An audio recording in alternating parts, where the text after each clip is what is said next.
Fundación Patagonia Tercer Milenio, un espacio para el estudio y la investigación de todos los temas involucrados con el desarrollo social y económico de la región. Avenida Hipólito Yrigoyen, 720, Trelew, Chubut.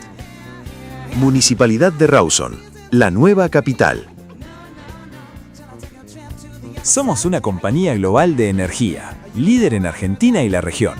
Somos PAE. Evolución, sistemas de seguridad y prevención. Teléfono 297-426-8491.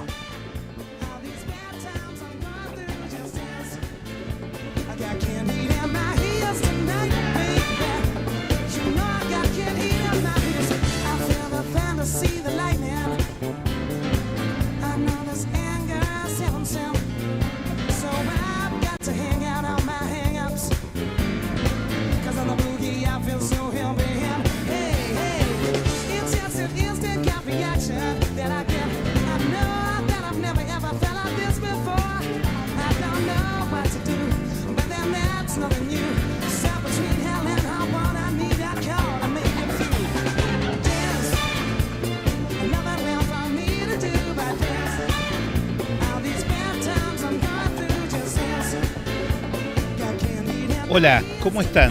Soy Julio López Ruiz Díaz, odontólogo especialista en odontopediatría. Le damos la bienvenida a esta segunda temporada de Somos Más que Dos, súper contentos por la confianza que han tenido depositada en nosotros al vernos.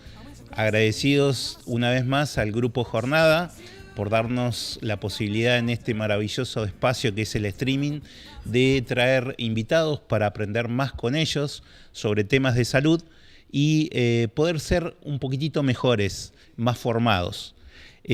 Arrancamos este nuevo programa con nuevas secciones, con invitados de lujo. Me gustaría que nos acompañaran en este nuevo programa. No se olviden de escanear el código QR que aparece por debajo y así nos podemos encontrar en nuestras redes. Empezamos con una sección nueva que la denominamos mitos o data. El nombre es de esta sección, de este tema que vamos a tratar, es la trampa de lo natural. Dientes de la Edad Media. Y si les dijera que estamos pagando 3 veces más caro por una pasta de dientes que nos está haciendo viajar directamente a la Edad Media. Me gustaría que vayan viendo este cuadro comparativo entre las propiedades de pastas dentales con flúor y pastas dentales que contienen carbón activado, muy de boga en este momento. Hoy si vas al supermercado o a una tienda bio, ves tubos hermosos con hojas verdes, etiquetas de papel reciclado y un cartel gigante que dice libre de flúor. Lo compras pensando que le estás haciendo un favor a tu cuerpo, pero en realidad es que a tus dientes les estás quitando su único chaleco antibalas. Entiendo perfectamente la tendencia, queremos menos procesados, menos químicos, volver a lo básico. El flúor no es un invento de marketing de los años 50. Es el mineral que logra que el esmalte de tus hijos no se disuelva ante el primer caramelo o jugo de naranja. Cuando usamos pastas naturales de arcilla o aceites esenciales, estamos dejando la puerta de la casa abierta y sin llave en el barrio más peligroso del mundo, nuestra propia boca, llena de bacterias y ácidos. En el consultorio ya lo estamos viendo, pacientes que llevan una vida súper saludable, pero que llegan con caries que no veíamos hace décadas. Como profesional no quiero atacar a nadie, pero mi deber es cuestionar las modas que no tienen evidencia. La ciencia ya comprobó que el flúor remineraliza. No es química mala, es biotecnología aplicada. No dejes que una etiqueta bonita te devuelva a la época donde perder una muela a los 30 años era lo normal. Así que antes de tirar el flúor a la basura por un posteo de Instagram, pregúntate, ¿preferís lo natural de la Edad Media o la salud del siglo XXI? En la salud bucal, lo natural sin respaldo científico tiene un nombre y es retroceso.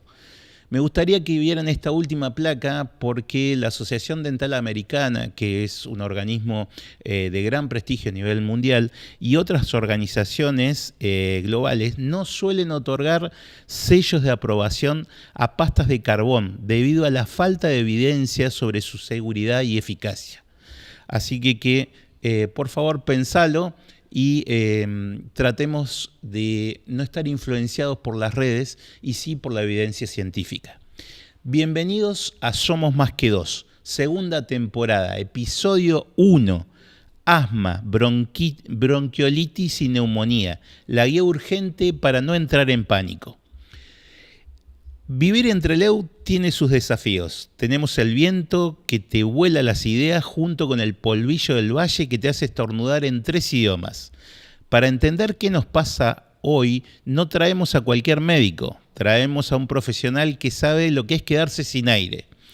Pero por elección propia, porque cuando no está en el consultorio salvando bronquios, está encerrado en una jaula de 4 paredes dándole a una pelotita de goma a 200 kilómetros por hora. Es uno de los referentes más importantes de la neumonología infantil de nuestra ciudad. Y hoy viene a sacarnos todas las dudas, desde el mito del vapor de la ducha hasta por qué el asado del vecino le cierra el pecho al nene. Recibamos con un fuerte aplauso y una bucanada de aire y vamos a conocernos más y aprender con el doctor Luciano Enrique Bussi. Hola Luciano, este aplauso es para vos de bienvenida. Gracias a ustedes. Gracias a ustedes. Luciano, primero de todo, Primero el video ese no fue mi mejor punto de squash. Quiero aclarar porque fue una selección media malvada. Sí, parece, ¿no? Sí. Escuchame una cosa, refiriéndonos a este tema, directo. ¿Cómo están esos pulmones después de ese partido que vimos? No, cada vez llego peor. Pero un poco la edad también, No, estás muy bien. Un poco la edad, pero el máximo esfuerzo es lo importante. Escúchame, Luciano, vamos a empezar primero conociéndonos un poquitito más. ¿Dónde naciste? ¿Tenés hijos? Sí, nací en La Plata. Soy del cuadro más sufrido que es del Lobo. Pero bueno, eso ya es de por vida, como decía la película El secreto de sus ojos. Ajá. Y tengo una hija de 15 años que se llama Lola, que no quiere seguir medicina por ahora. No sé si por lo que veo o qué, pero bueno, vamos a ver qué hace. Le quedan 3 años para elegir todavía alguna carrera. Y ahí, refiriéndonos a eso, ¿me contás por qué estudiaste medicina? En realidad me pasaba en el colegio secundario que me gustaba la biología, no quería terminar como profesor de biología, por ahí sí hacer investigación de biología, y vi que un poco que la medicina, digamos, tenía por un lado la biología que me gustaba y una salida laboral, digamos, aceptable, que en ese momento también uno lo piensa, y después que tiene un montón de especialidades, entonces ahí cuando uno empieza medicina ya tiene como... En ese momento yo tuve 7 años, porque no había 6 años en La Plata, eran 7, después volvieron a 6, así que más largo todavía, pero uno tiene todos esos años para elegir después una especialidad, entonces bueno, un poco tiene mucho tiempo para elegir una especialidad y generalmente una de todas a uno le gusta más que otra, seguro. ¿Y por qué? Contame bien, el neumonólogo, que es pediátrico, ¿qué patologías atendería? En realidad, depende, siempre discutimos mucho esto con otros países cuando nos juntamos en Latinoamérica, porque la cantidad de neumonólogos y de pediatras y sobre todo neumólogos pediátricos varía mucho según el país. Entonces, cuando hay muy poquitos países que tienen muy poquito, se derivan los pacientes muy graves o con enfermedades muy raras. En Argentina, mal para los médicos, que somos muchos médicos, que no nos beneficia mucho en ese sentido, pero sí mejor para la población, por supuesto. Se puede derivar un poco antes chicos con enfermedades comunes con asma, por ahí no leve, pero asma moderado, asma grave. Y otras patologías en que se ven son infecciones. Las infecciones son la patología más común del sistema respiratorio en general, y ahí entra neumonía, entra bronquiolitis, entra bronquitis. A veces hay infecciones por fuera del pulmón, como derrames pleurales.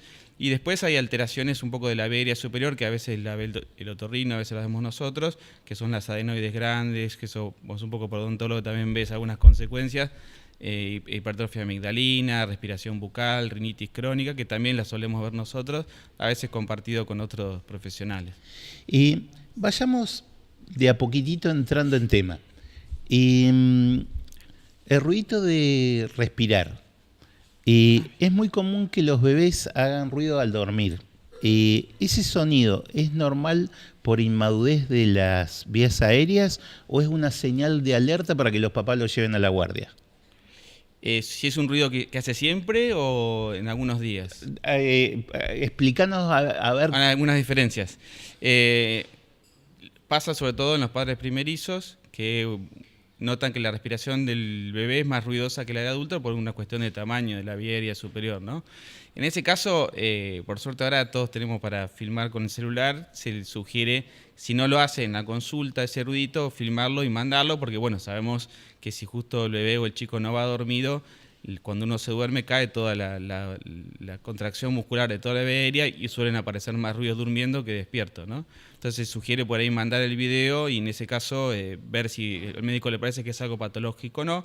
Por supuesto, además de revisar al paciente entero para ver si tiene un ruido que el padre no escuche y que sea indicativo de alguna patología, de alguna enfermedad. Vamos al capítulo mocos-tos. ¿La tos puede ser una aliada que haya tos? La tos es un mecanismo de defensa muy importante. Saben que es una expulsión brusca de aire de todo el sistema respiratorio. Y esto se ve, yo sé que molesta mucho a los padres, pero en los pacientes que tienen problemas con la tos, como los pacientes neurológicos que tienen neumonías, entre otras cosas, de repetición, bronquitis, bronquiectasias, diversas patologías por no tener una buena tos. Sí es indicativo de alguna patología, a veces patologías banales. Uno trata de hacer entender por ahí que la tos se considera subaguda más de 4 semanas, así que imaginemos que hasta 4 semanas ni siquiera es aguda y no es subaguda ni crónica. Pero bueno, a veces cuesta por ahí que los padres se preocupan porque han escuchado que un paciente que tuvo tos, tuvo neumonía, etcétera. Pero bueno, en ese caso, como es un mecanismo de defensa, hay que ver los síntomas acompañantes, ¿sí? Si tiene más de 2 o 3 días de fiebre, si tiene falta de aire, que esta retracción para hacer fuerza que le cuesta respirar, que puede ser indicativo de obstrucción de los bronquios, y cualquier otro síntoma, digamos, palidez, mucho decaimiento, etcétera, son síntomas acompañantes a la tos que sí nos tiene que llevar a consultar y a realizar a veces algún estudio más o no. Relacionado con eso, ¿tiene algún peligro los jarabes antitusivos en niños pequeños? Sí, jarabes antitusivos a veces se confunde lo que es mucolítico antitusivo. Antitusivo, en el sentido tradicional, sí, no se debe dar en niños, son medicaciones que inhiben y que actúan a nivel del sistema nervioso y pueden aumentar el riesgo de neumonías y otras patologías, además de que puede haber una sobredosificación con alteración nerviosa importante. Después hay mucolíticos que si bien no hacen mal, no tiene mucha evidencia tampoco. A veces se dan muchos médicos para que el padre se lleve algo, digamos, y no se vaya sin nada, sino con pautos de alarma y nada más. Pero no, eso no hace mal, pero tampoco sirve mucho, no está demostrado que sirvan casi ninguna patología. Los mucolíticos en general se usan en pacientes que tienen problemas de moco espeso realmente, como los fibroquísticos, otras patologías que tienen un problema en el moco de por sí más espeso, y eso sí lo requieren. Pero el paciente normal, sin otra patología, nuevamente gracias a la tos y gracias al sistema de limpieza que tenemos, que es el mucociliar, saca el moco solo, con los más chiquitos lo tragan, los más grandes lo escupen o lo sacan o se lo limpian, pero es un mecanismo de defensa importante y no hay que inhibirla, sobre todo en los más chicos, ¿no? Acá, Luciano, me gustaría que tratemos de aconsejar principalmente a los padres primerizos. Si tomáramos como referencia ese semáforo que estamos viendo, ¿cómo podemos distinguir en la casa si un cuadro de fiebre es un simple resfrío o si el pulmón está empezando a comprometerse? Sí. Tirámelos ahí tomando como guía ese semáforo. Sí, el rojo sería el paciente, vamos a poner rojo que consulte sí o sí en el mismo día, amarillo que puede consultar el otro día, y verde que no hace falta ni siquiera consultar en principio. Exacto. Uno puede decir que rojo es que el paciente tenga síntomas de dificultad respiratoria, que esto es la falta de aire, que a veces lo refiere si el chico es grande o se le nota por la contracción de los músculos de la pared torácica, que hace que se le hundan las costillas, que se produce a veces en forma acentuada el aleteo de la nariz, que es como que se mueven las alas de la nariz en forma cada vez que respira.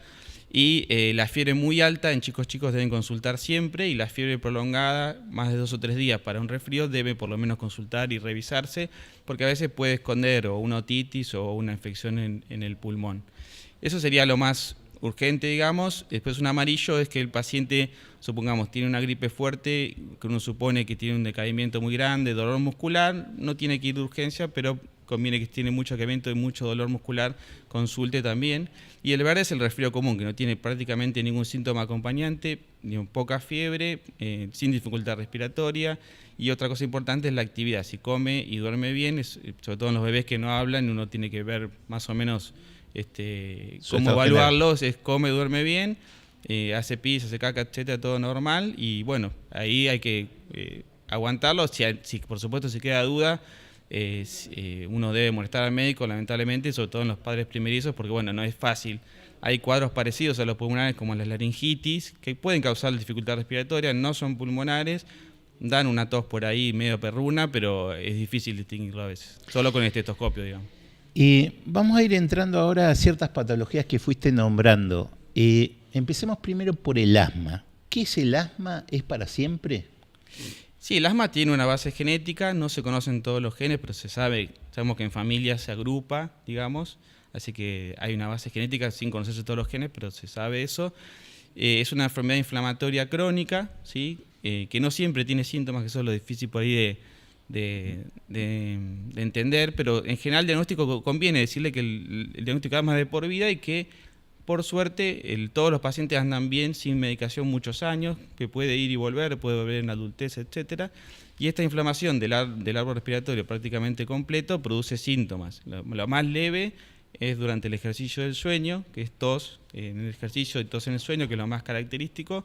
Falta de aire, sobre todo también en el ejercicio y en el sueño. Y después ya el momento de una crisis, digamos, que tiene todos esos síntomas de tos, dificultad respiratoria, que generalmente se desencadena con una infección o con una exposición a polen, etcétera, que son casi imposibles de evitar, sobre todo en los chicos, ¿no? Entonces, para muchos padres que no entren en pánico con el diagnóstico del asma, ¿el asma infantil se va a ir curando con el crecimiento o es una condición que solamente la van a ir controlando durante el crecimiento? No, se dice que la medicación no cura el asma, sino que la controla, pero bueno, yo siempre pongo el ejemplo de David Beckham, que es asmático y pues tuvo una carrera como deportista. El año pasado en los Juegos Olímpicos, uno de los, no sé si ganó los 100 o 400 metros, también es asmático, o sea que con las medicaciones actuales que hay ahora, la vida tiene que ser normal, el deporte normal, inclusive está indicado que haga mucho deporte, pero en general el diagnóstico, como decía, conviene decirle que lo tiene de por vida y que va a andar muchos años bien sin medicación. Después hay cambios, digamos, los varones, los más chiquititos suelen tener síntomas más los varones y en la adolescencia se invierte y suelen tener más síntomas las nenas y los varones mejoran mucho con la adolescencia. Es variable, pero es lo que suele pasar. Y después de la adolescencia, todos los que mejoran, igualmente teniendo un diagnóstico, cuando pasan 10, 15, 20 años, si sabe que tiene tos y falta de aire, es mejor saber que es por asma y no hacer estudios al cohete. Además, el paciente, en el caso del asma, puede tener el salbutamol y manejarlo solo, inclusive antes de consultar, y eso ya es una gran ventaja, sabiendo lo que tiene el diagnóstico y lo que tiene que usar en primer momento, ¿no? Ahí vamos a introducirnos, porque hay un miedo al PAF. ¿Qué le dirías a los padres que tienen miedo de usar aerosoles, como ahí lo nombraste, salbutamol, corticoides, porque va a afectar al corazón o al crecimiento de su hijo? En general, yo lo que les digo, el salbutamol, lo único que produce el PAF de Ventolin, la marca más conocida, o salbutamol, es taquicardia transitoria en algunos pacientes. Algunos no sienten nada más que mejoría respiratoria. En algunos pacientes da taquicardia, ¿verdad? Y ahí el paciente decide si la taquicardia es muy molesta o un poquito de temblor de manos, no lo usa y conviene insistirle que él trate de usar y que aguante un poquito eso porque mejora mucho la obstrucción respiratoria. En el caso de los corticoides en PAF, ¿sí? Que son los que se llama medicación de controladora, el salbutamol de rescate, el resto controladora, son medicaciones que lo que uno intenta, yo lo que les digo, es evitar que use corticoide por boca. Entonces, uno usando el corticoide inhalado, que primero pasa muchísimo menos a sangre, y tiene menores dosis, pues son en microgramos, usa menos corticoide por boca, que es el que tiene más efecto adverso, ¿sí? Uno dice que realmente hay toda una escala, digamos, de cuándo empezaron, porque no todos los asmáticos tienen que usar corticoide inhalado. Ajá. Si es muy leve, por ahí tiene una crisis en el año o dos por ahí, la llevó bien y hace deporte normal, no tiene ningún otro síntoma para dormir, yo no le doy medicación controladora, le dejo que lo maneje con salbutamol y a veces corticoide por boca. Ahora, si uno ya tiene que usar corticoide por boca muy seguido, conviene que pase a el PAF controlador, ¿sí? Porque eso hace que use menos corticoide por boca. Y ahí, generalmente los padres lo toman bien, en el sentido de que tanto corticoide inyectable como por boca es el que causa más efectos adversos que el PAF. Vos nos trajiste una aerocámara y a mí me Sí. gustaría que nos pudieras indicar bien el uso y cómo sería para un padre Sí. primerizo. Primero, describir las aerocámaras, que son estos adminículos, que lo que hacen es, como el aerosol sale a 120 km por hora, si uno lo pone directo en la boca, que eso me pasa mucho, que pierden la aerocámara y empieza en la boca, esto se pega en la boca y casi no llega nada a pulmón, ¿sí? Esto lo mantiene en suspensión. La aerocámara, lo malo que tiene, quería traer otra, pero no la encontré, es que no es transparente, pero cuando es transparente es mejor. Uno aprieta el PAF, esto queda suspendido y uno lo aspira y tiene mucha llegada. Igualmente, como el 70% no llega, pero es muchísimo más que si uno hace el PAF directo. Directo. ¿Sí? Dentro de las aerocámaras tenemos varias cosas. Conviene que tenga una válvula ahí que se abre y se cierra para que la comunicación no vuelva. Y después tienen principalmente dos formas de administrarse. Una que es con una mascarita, que conviene que sea blanda para que se adapte a la cara, que eso también hay modelos comerciales que no son blandas y eso tratamos de cambiarlo. O con boquilla o pieza bucal que va dentro de la boca, ¿sí? ¿Cuál es la diferencia? Con boquilla llega mucho mejor, pero la técnica es difícil porque el paciente debe coordinar. Entonces lo empieza a usar a los 4 años, 5. A los 5 seguro, a los 4 algunos sí, otros no. Entonces la técnica con boquilla es difícil. Yo les mando un video que está bueno, que es de Inglaterra, pero en español, de un hospital muy famoso que fue el primero que trató asma, que es el Brompton. Entonces, además de explicarle que me van a ver una sola vez, les mando el video y les digo, mírenlo 40 veces todos los días. Pero más o menos, agita el aerosol, se coloca en la aerocámara, esto va dentro de la boca, ¿sí? Que pase los dientes, porque los dientes pueden obstruir un poco. Y los labios bien cerraditos, apretan el PAF, depende de la edad del chico, los padres o el mismo chico, apretan el PAF, aspira hondo y lento en 3-4 segundos, cierra la boca y aguanta 10 segundos sin respirar, ¿sí? Si el médico le indicó 2 PAF, después que larga el aire tiene que esperar un minutito y hacer otro más, ¿sí? Y la forma con mascarita, bueno, también se saca, se pone, pero lo voy a poner así. Con mascarita no, es para chicos menores de 4 años, ¿sí? Y lo que tiene que hacer es respirar ahí durante 10 segundos, ¿sí? Está bien. Normalmente pregunta, bueno, si el chico llora, lo puede hacer dormido, conviene que más que esté sentadito, más que acostado, pero lo puede hacer. Y si se lo saca mucho antes de los 6-7 segundos, hay que repetir el PAF, ¿sí? Pero es más fácil, siempre acuérdense de agitarlo primero, para las dos técnicas, ponerlo que se adapte bien a la cara, apretan el PAF y respira ahí adentro durante 10 segundos, ¿sí? Esto para menores de 4 años. Y así a partir de 4 años o 5 máximo, conviene que lo usen así. Después te vamos a pedir que nos compartas ese videíto. Sí, muy lindo. Así, Sí. así lo podemos subir a nuestras redes y nos sirve como un vehículo educativo. Sí, yo los mando a todos los pacientes. La verdad que yo digo, el tiempo en consultorio siempre es poquito y bueno, que lo tengan en casa es mucho mejor. Vos ahí hablaste de la relación del deporte y el asma. ¿Un niño con asma puede hacer educación física y qué precauciones especiales debería tomar haciendo algún deporte? No, si el paciente, ahí es importante un elemento que no hablamos, que es la espirometría, que si bien no es sí o sí indispensable para el diagnóstico, hay muchos lados que no tienen acceso a espirometría, se puede hacer un tratamiento sin espirometría, pero la espirometría normal y los síntomas controlados hace que el paciente deba hacer deporte en forma normal, ¿sí? Primero, antes de avanzar, explicarle a la gente con lenguaje más convencional qué es una espirometría. Bueno, una espirometría es un estudio que el paciente tiene que soplar fuerte y completo, o sea, tiene que ser fuerte y largo el soplido.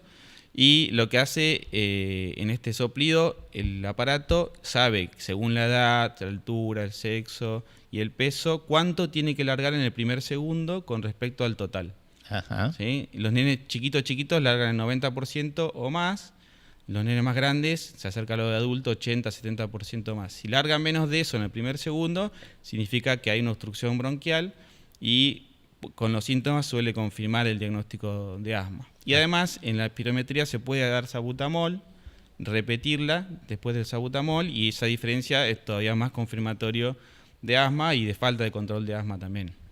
Está bien. El deporte, como decía, de estos personajes que han hecho deporte, no solo está indicado, sino Por varias cosas. Mejora, digamos, la performance pulmonar y después ayuda a detectar antes los síntomas. Los pacientes sedentarios se dan cuenta que anda mal del asma cuando tienen la crisis. El paciente que hace deporte, ya un tiempito antes dice, no ando bien, algo pasa, avisa, uno hace un controlante, ajusta la medicación y evita la crisis. Y en cambio el paciente sedentario a veces no hay forma de saberlo antes, ¿sí? Ahora pasemos a otra patología que es la bronquiolitis. En el invierno generalmente colapsan las guardias por el tema de este virus respiratorio. ¿Hay algo que podemos hacer en la casa para prevenirlo o es una lotería? No, en realidad casi el 30% de los chicos tienen bronquiolitis, la mayoría leves, algunas se internan en sala común, muy poquitos en terapia intensiva. Está producida por muchos virus, algunas tienen prevención por vacuna, el PCR salió vacuna recientemente, así que ya estamos viendo los resultados este invierno. Y desde el punto de vista de la casa es alejarlo del humo cigarrillo. El humo cigarrillo interactúa negativamente en el árbol respiratorio, hace que tengan cuadros más frecuentes y más graves. Vacunación completa, el amamantamiento mínimo 1 año, ¿sí? Porque eso la madre sabemos que le pasa a través de la leche los anticuerpos, muchos de esos contra virus que ni siquiera hay vacuna, así que es muy importante. Y entre otras cosas disminuye el riesgo de cáncer y un montón de otras cosas. Entonces, humo de cigarrillo, bueno, en época de invernal lavarse bien las manos porque algunos de los virus no se contagia por aire, pero sí por manos, así que más de la mitad lavarse seguido las manos cuando va a estar en contacto sobre todo con un bebé menor de 1 año. Y vacunación completa y buena hidratación. Después, como habíamos visto, algunos de estos pacientes que hacen bronquiolitis repiten y terminan siendo asmáticos, que eso, bueno, los genes no lo podemos cambiar, pero el médico pediatra o neumonólogo le puede dar un PAF preventivo para que ande mejor y tenga menos cuadros, o por lo menos cuadros más leves, ¿no? Llegamos al gran temor, que es la neumonía. ¿Cómo se detecta? ¿Qué diferencia de un resfriado? En general, la neumonía suele tener, no es siempre así, porque las gripes pueden tener fiebre alta sin ser neumonía, pero suelen tener fiebre alta más días y algo de dificultad respiratoria y aumento de la frecuencia respiratoria. Es raro una neumonía que tenga la frecuencia respiratoria normal. Entonces, cuando el médico la toma, tiene sin fiebre, porque la fiebre por sí puede subir la frecuencia respiratoria. Si al paciente se le baja la fiebre y sigue teniendo la frecuencia respiratoria alta, ya es una sospecha importante, porque por la tos o por ahí por otros síntomas no podemos distinguirla. Y después la auscultación. A veces, si una neumonía de un buen tamaño se ausculta, si es un lóbulo entero, por ejemplo, de un pulmón, se ausculta como el que el aire, cuando uno ausculta al médico, no entra bien de ese lado, o hay una diferencia de un lado con el otro, que eso es importante, y ahí uno sospecha y pide la radiografía, que es la confirmación. Por suerte, para que los padres queden tranquilos, las neumonías en chicos suelen andar mucho mejor que en adultos. Yo en la época que rotaba en tórax de La Plata en adultos, son mucho más fuertes, más severas, más lentas. El chico por ahí a los 3 días está saltando. Cuando internamos, a los 3 días está saltando en la cama, increíble. Acá, vayamos a una pregunta importante. ¿La neumonía es contagiosa?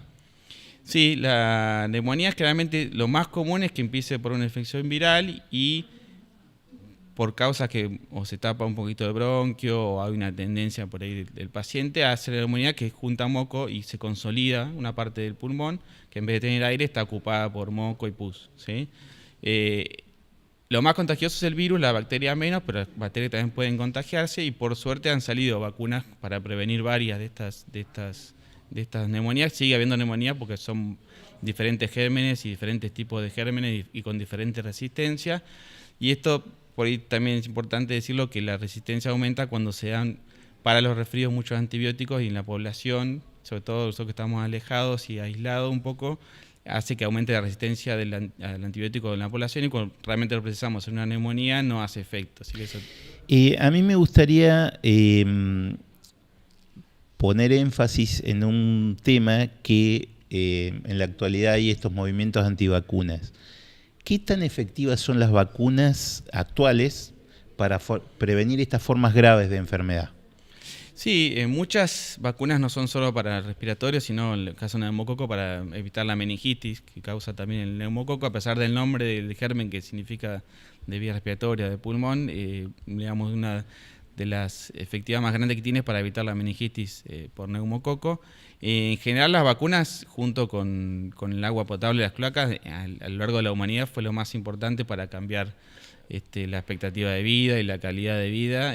Cuando uno ve la suma, porque hay un montón de métodos estéticos para ver la suma de otras cosas como terapia intensiva, son muchísimo menores. Todo lo que es la medicina de terapia, de cirugía, es mucho menor que las vacunas y el agua potable y las cloacas.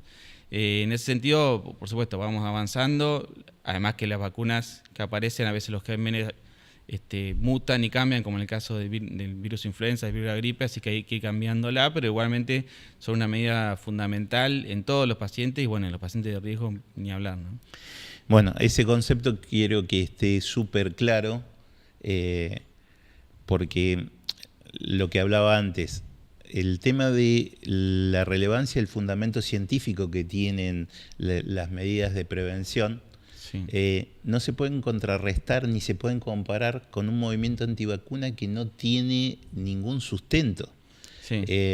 Y hoy las redes muchas veces lo que hacen es globalizar eso en perjuicio de la salud de las personas que más queremos, que son nuestros hijos. Entonces me interesa muchas veces recalcar de los invitados que vienen de por qué decimos que es tan importante el tema del calendario de vacunación, y en la Argentina, en donde es un calendario universal y es gratuito, que no pasa en todas partes del mundo. Sí, más eso, ¿no? Porque sospecharían, digamos, uno que si bien es un negocio para algunos laboratorios, las vacunas en realidad cuando los primeros años pueden ser estar presionados por laboratorios, después ya en realidad se pierde el interés comercial y importa el interés en la salud, ¿no? Sí, yo miraba ahí con lo del flúor y el carbón activado, más o menos lo mismo, digamos, en redes están todo el día machacando con cosas sin evidencia científica y bueno, eso es lo que hay que pelear y tratar de que la gente vuelva a usar fuentes confiables, el Ministerio de Salud de Nación, de provincia, etcétera, como para guiarse solo por eso, ¿no? Entremos a la parte de tabaquismo de tercera mano. Yo no fumo delante de mi nene, salgo al balcón, fumo y entro. ¿Eso cuenta como una agresión a los pulmones? Sí, más o menos está demostrado que el cigarrillo en la ropa dura como 3 semanas, si no se lava, por supuesto. Y yo lo que sugiero, por supuesto, además de dejar de fumar, ¿no? Que sería lo ideal para el padre, que tiene que usar otra ropa, tiene que fumar afuera y con otra ropa, y tampoco fumar adentro cuando el chico no está, por más que ventile, porque hay algunas superficies que también absorben mucho del humo del tabaco, no solo tela, sino también algunos plásticos, y eso hace que se liberen también, igual que de la ropa, en 2-3 semanas. Y bueno, ahí imposible, lavar un sillón, lavar cortinas, imposible. Así que fumar afuera, aunque el chico no esté, fumar con otra ropa y cambiársela enseguida que esté con el chico. Entremos a tratar de dar consejos útiles y prácticos para formar más o menos como un manual para padres primerizos. En el primer invierno, lo normal de cantidad de resfríos en el año para un chico que va al jardín, ¿son 6, 10, 20 resfríos? Y se dice que más o menos un promedio de 10, pero es muy variable y a veces es difícil distinguir si fue el mismo un poquito más prolongado. Por esto, cuando uno le dice a los padres que 4 semanas es normal para un resfrío, lo miran con cara de impaciencia. No quiere decir que no consulten, pero bueno, tienen decir que tener paciencia. Claro, pueden consultar, pero tienen que, del otro lado, bancarse de que el médico no le dé ninguna medicación porque no va a servir. En ese sentido, a veces uno no sabe si es uno o 2 resfríos pegados o uno medio largo, pero bueno, se dice que más o menos mínimo 1 por mes, de meses de mayo a octubre, y más de eso, sí, como 10 por mes, 10 por año, perdón. Cuando hablamos de ambientes saludables, acá quiero que me pongas en un ranking. Ventilador, aire acondicionado, estufa, calorama. Sí, en realidad todo lo que tenga tiraje, las estufas tienen tiraje externo, no hay problema. Pueden secar un poquito el aire más de lo habitual, estamos en una zona igual con aire seco. Pero bueno, desgraciadamente los humidificadores no han probado que ser eficientes. Se puede probar en el paciente particular porque los estudios que se hacen son en miles de chicos. Se puede probar en el paciente particular a ver si realmente se siente mejor, o por ahí haces un efecto placebo, o sea que uno le pone un aparato y se siente mejor. Pareciera Sí, como que estuviera más protegido. Claro, pero bueno, de última el efecto placebo también es válido, ¿no? Y me decías el aire acondicionado, tratar de no bajarlo nunca de 24, que no sea aire directo para abajo, siempre se puede poner para arriba, para lo más alto posible, digamos, para que cambie la temperatura. No, los ventiladores no han demostrado, digamos, que ser perjudiciales ni nada. Sí, los pacientes asmáticos no controlados, cuando hay cambios bruscos de temperatura, pueden empezar con tos o con algún síntoma, pero es generalmente el paciente no controlado. Esa tos nocturna, perruna, que generalmente a los papás primerizos dice justo a las 3 de la mañana me aparece. ¿Por qué siempre es de noche? ¿Qué hacemos en ese momento de soledad?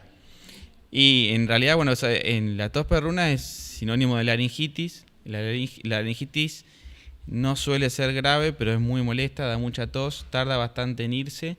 Y uno la sospecha, en realidad uno no puede ver mucho la laringe, las radiografías no sirven, pero bueno, uno como médico revisa los pulmones que estén bien, que es lo que puede bajar el oxígeno, la laringitis no tanto, y en el momento, digamos, de mucha tos a la noche hay que ver si el paciente, como dijimos antes con las otras enfermedades, tiene dificultad respiratoria o no. Si es solo tos perruna y está molesto, pueden esperar a consultar al médico el otro día, y si ven que tiene dificultad respiratoria, tienen que ir en ese momento a la guardia, porque bueno, a veces muy poquita laringitis, como se inflama la laringe, el tubito por donde pasa el aire antes de llegar a los pulmones, cuando se inflama mucho se obstruye del todo, y nuevamente cuando se obstruye del todo genera que no pase el oxígeno en muy raras ocasiones y tiene que internarse, pero generalmente no suele pasar eso. Viste que en la sección que inauguramos, que era de mitos, también te lo quiero llevar a tu especialidad, para derribar esos mitos. Unos cuantos. El vapeo en adolescentes. Hay chicos de 12, 13 años que usan vapers hoy. ¿Qué daño hacen al pulmón que todavía está en formación? Sí, en realidad, digamos, la idea que uno tiene, que lo que tenemos que cambiar, es que el vapeo es menos perjudicial que el cigarrillo tradicional. Y no, esto no es así, son iguales, prácticamente iguales digamos, de malos para la salud respiratoria, con el agregado de que está menos regulado. Digamos, el cigarrillo de uno, más allá de toda la porquería que tiene, se sabe lo que tiene. En el caso del vapeo, como las sustancias, muchas son de venta libre, de los estudios que han hecho, algunos le han puesto aceite de oliva para vapear, cualquier cosa, y eso hace que sea todavía más impredecible el efecto que tenga. Pero de los estudios que hay hechos, aún con sustancias controladas, se vio que produce en EPOC igual que el cigarrillo habitual, que no reduce el riesgo de enfermedades respiratorias, o sea que en los asmáticos produce exacerbaciones y crisis, y hay algunos síndromes nuevos, uno se llama EVALI, que es un síndrome de destrucción rápida pulmonar por vapeo, que se está viendo, y hubo muertos inclusive en varios países del mundo. Es un adminículo un dispositivo que se creó para dejar de fumar, para reducir la dosis de a poco de nicotina, pero hay otras opciones y debería regularse más y prohibirse. Nosotros, la Asociación Argentina de Medicina Respiratoria se opuso y pidió la prohibición, ¿no?, de la venta, que todavía no lo hemos logrado, ¿no? No hay legislación todavía. No, hay una legislación medio un poco gris, y como le digo, como no entra regulado bien como el cigarrillo tradicional, es difícil de luchar. Pasemos a los lavados nasales. Esa técnica de meter jeringas con suero por la nariz, ¿es una tortura china o es el mejor invento de la medicina? Con jeringa, con un tubito. Sí. No se va a hacer. Como hablamos, el sistema respiratorio tiene todo un sistema mucociliar que limpia muy seguido de lo que es moco en los pacientes, por lo menos que no tienen ninguna otra enfermedad importante, y así que no debe rezarse. Sí, puede mejorar un poco con unas gotitas de solución fisiológica, no inyectando con jeringa ni nada, que puede tapar un poco y aliviar un poco los síntomas en los pacientes con la nariz tapada. Pero bueno, los lavados no están indicados. Este es heavy, porque es remedio de las abuelas. Esa abuela es el enemigo. El vapor de la ducha y el eucalipto. ¿Esa hojita de eucalipto es un remedio milenario o una trampa mortal para bronquios inflamados? El vapor de ducha no hace mal, en algunos pacientes hace bien, está indicado en algunas laringitis. Hay algunos estudios hechos que mejoró los síntomas. Los estudios no están bien claros si es efecto placebo o no, pero bueno, puede servir en alguna laringitis. Y no, las hojas de eucalipto no, porque pueden provocar más obstrucción bronquial y más síntomas, y no ha habido ningún beneficio en realidad. Uno cuando habla de los remedios naturales, en realidad la mayoría de las medicaciones salen de cosas naturales, se purifica, se hacen mejores, como hablábamos del flúor, qué sé yo, pero se hacen mejor y se usan de mejor forma para que no tengan efectos adversos. Y la aspirina del sauce, etcétera, uno lo mejora para poder usarlo mejor. Así que en el fondo son todas naturales, pero alteradas, ¿no? Y me gustaría, para ir terminando, el tema de qué medidas se pueden tomar de prevención en jardines y escuelas con respecto a la parte de enfermedades respiratorias. Sí, ahí es difícil. Bueno, yo creo que hace rato no pasó tanto. Bueno, hicimos un trabajo en la escuela, pero no hay nadie fumando ni dando vueltas, supongo, con el cigarrillo, que es lo fundamental, que nadie fume adentro. Eso ya está desterrado. Creo que no. Y después, el lavado de manos en las escuelas, sobre todo chicos, es difícil. La verdad que no sé si tiene tampoco mucho sentido. Y después lo que uno trata de informar es que el chico enfermo no vaya a la escuela para que no contagie.